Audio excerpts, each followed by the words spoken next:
你好，小米係今年嘅股王。小米呢一年嘅升幅十分驚人，最近更傳出雷軍係最新嘅中國首富。雖然雷軍出嚟否認，但係小米以雷霆萬鈞之勢，未來未必係冇可能。我只係持有小米一啲啲，微不足道咁多年，一直冇增持。相對騰訊，小米只係九牛一毛。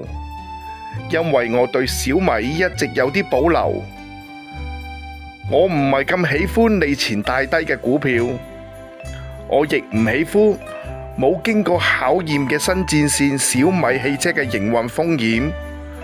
我以前曾經試過喺金山軟件賺過大錢，但已經係10幾年前，因此仍然好留意雷軍嘅一舉一動。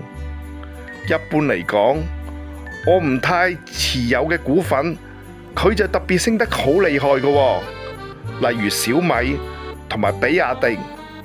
最近我喺深圳見到小米店內見到有幾台嘅小米車，車旁各有一位少女攞住手機在直播，唔知係做宣傳，還是俗稱叫做直播帶貨。我呢個大鄉里就點會明白呢？